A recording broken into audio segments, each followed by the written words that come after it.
Epictetus, one of the central voices of Stoic philosophy, offers a timeless roadmap for emotional clarity and inner freedom. His statements, "There is only one way to happiness, and that is to cease worrying about things which are beyond the power of our will, and man is not worried by real problems so much as by his imagined anxieties about real problems," capture a core Stoic insight.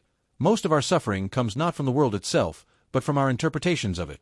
The first quote highlights the Stoic distinction between what we can control and what we cannot. Epictetus taught that our thoughts, choices, and actions are within our power. Everything else, other people's opinions, the outcomes of events, the passage of time, even our own bodies, is not. Happiness, then, is not something found in external circumstances, but in the discipline of focusing our concern only on what we can genuinely influence. When we try to control what is uncontrollable, frustration is guaranteed. When we release that impossible task, peace becomes possible. The second quote adds an important psychological layer. Epictetus suggests that actual problems are rarely the true source of distress.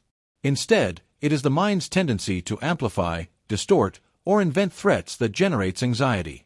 We imagine worst-case scenarios, replay past failures, and anticipate challenges long before they emerge.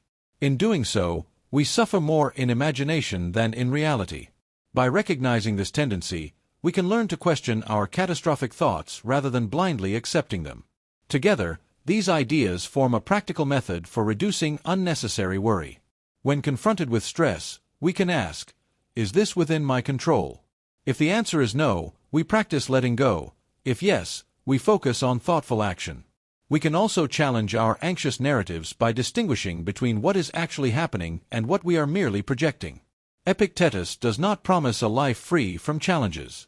Instead, he offers a way to meet those challenges with clarity and resilience. Happiness, in the Stoic view, is not a passive state but an active discipline, one that begins with understanding our own minds and recognizing the limits of our power. By releasing imagined fears and accepting the boundaries of control, we create space for calm, rational engagement with the world as it truly is.